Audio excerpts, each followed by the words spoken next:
நம்மளுடைய இந்த அரசியல் பயணத்தில் மிக மிக மிக முக்கியமான ஒரு காலகட்டத்தில் நாம் இருக்கிறோம். நான் ஏன் இதை இவ்வளவு அழுத்தமா சொல்றேன் அப்படின்னா,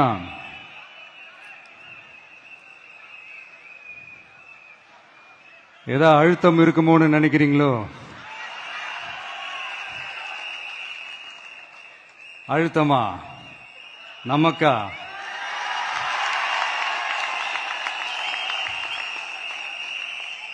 இந்த அழுத்தத்துக்கெல்லாம் அடங்கி போற ஆளா இந்த ஆளு? இந்த மூஞ்சா பார்த்தா அப்படியா தெரியுது உங்களுக்கு?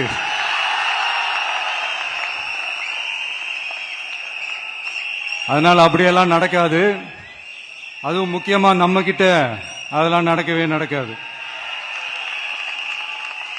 ஆனா அழுத்தம் இருக்குதான்னு கேட்டீங்கன்னா இருக்குது. அது நான் இல்லைன்னு சொல்ல வரல. நமக்கு இல்ல, மக்களுக்கு.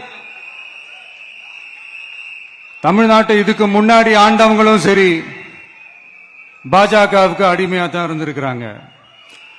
சோ அவங்கள நம்பியும் ஒரு பிரயோஜனமும் இல்ல. இப்ப ஆண்டுகிட்டு இருக்கிற இந்த திமுக அரசாச்சும் நமக்கு ஏதாவது செய்வாங்கன்னு பார்த்தா இவங்களும் அவங்கள மாதிரியே தான். இன்னும் சொல்ல போனா ஒரு படி மேல, இன்னும் மோசம்.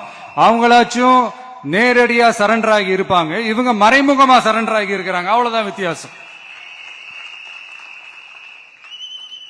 அதனால நீங்க பாத்தீங்கன்னா அவங்களோட அந்த வேஷம் கலைஞ்சிடக்கூடாதுன்றதுக்காக இந்த கலர் கலரா கவர்ச்சிகரமான இந்த அறிவிப்புகள்லாம் வெளியிடுறாங்க. நோட்டீஸ் பண்ணிருப்பீங்கன்னு நினைக்கிறேன்.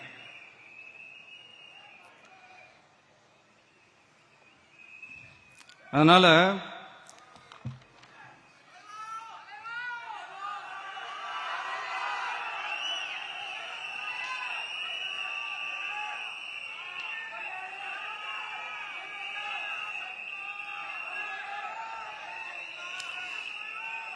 சோ இவங்க எல்லாரும் இப்படியே இருக்கிறாங்களே, நமக்காக உண்மையா உழைக்கிறதுக்கு யாராச்சும் வந்துட மாட்டாங்களா அப்படின்னு மக்கள் ஒரு விதமான அதை வெளியில சொல்ல முடியாத ஒரு அழுத்தத்தில் இருக்கிற நேரம் இது.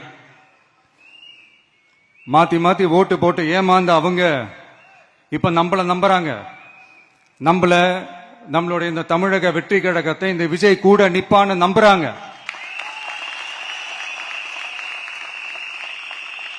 நம்மள நம்புறவங்களுக்காக நாம நம்பிக்கையோடு இருக்கணும்ல. அப்படின்னா இது முக்கியமான, மிக மிக மிக முக்கியமான ஒரு காலகட்டம் தானே. அதனாலதான் அவ்வளவு அழுத்தமா நான் சொன்னேன். இந்த தேர்தல், இந்த கூட்டணி, இதெல்லாம் பத்தி நிறைய இந்த ஏசியங்கள் ஜோசியங்கள் எல்லாம் நடந்துகிட்டு இருக்கு இல்லையா?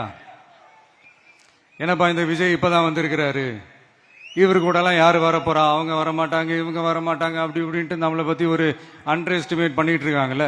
அதுனா நமக்கு புதுசா என்ன? 30 வருஷமா நம்மள அண்டர் எஸ்டிமேட் பண்ணிட்டு தான் இருக்கிறாங்க. ஆனா மக்கள் கரெக்டா நம்மள எஸ்டிமேட் பண்ணி ரொம்ப அழகா, ரொம்ப அக்கறையா, ரொம்ப தெளிவா, ரொம்ப தீர்க்கமா நமக்குன்னு ஒரு இடத்தை கொடுத்திருக்கிறாங்கல்ல. எப்படி? என் கேரியரின் உச்சமான ஒரு இடத்தை கொடுத்திருக்கிறாங்கல்ல. அதை இந்த நாடே பார்த்துக்கிட்டு இருக்குல்ல.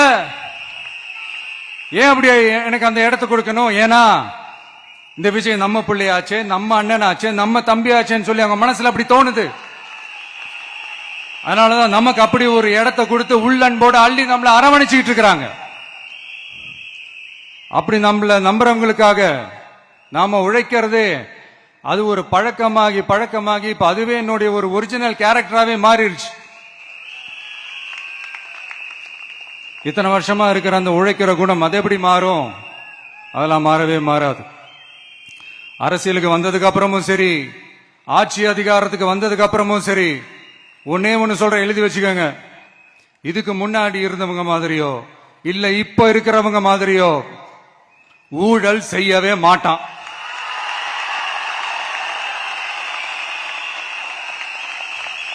ஒரு பைசா தொட மாட்டான். எனக்கு அது அவசியமே இல்லை. புரிஞ்சுங்களா உங்களுக்கு? எனக்கு அதை தொட வேண்டிய அவசியமே இல்லை.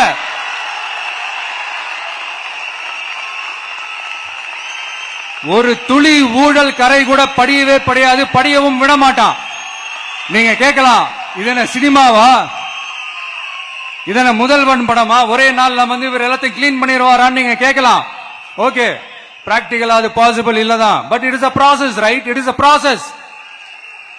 இப்படி எதுக்குமே ஆசைப்படாத ஒருத்தன் அரசியலுக்கு வர்றான் அப்படின்னா, அவன் கண்ணு முன்னாடி ஏதாவது ஒரு தப்பு நடக்குது அப்படின்னா, அவன் கண்ணு முன்னாடி ஏதாவது இந்த மாதிரி ஒரு ஊழல் நடக்குது அப்படின்னா, அதை பார்த்துக்கிட்டு அவன் சும்மா இருப்பான்னு நினைக்கிறீங்க?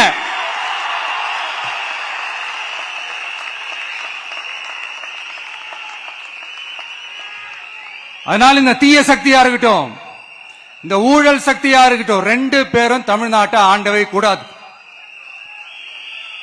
அப்படிப்பட்ட இந்த கட்சிகளை உண்மையா தில்லா எதிர்க்கிற அந்த கட்ஸும் கெத்தும் நம்ம கிட்ட மட்டும்தான் இருக்கு.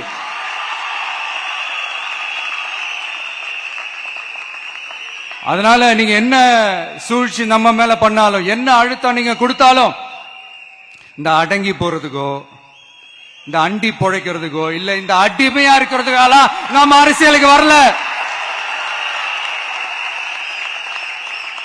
என் மண்ணுக்கும் மக்களுக்கும் யார் என்ன தீங்கு செஞ்சாலும் அதை எதிர்த்து அவங்க கிட்ட இருந்து நம்ம மக்களை பாதுகாக்கிறதுக்காக தான் நம்ம அரசியலுக்கே வந்திருக்கிறோம்.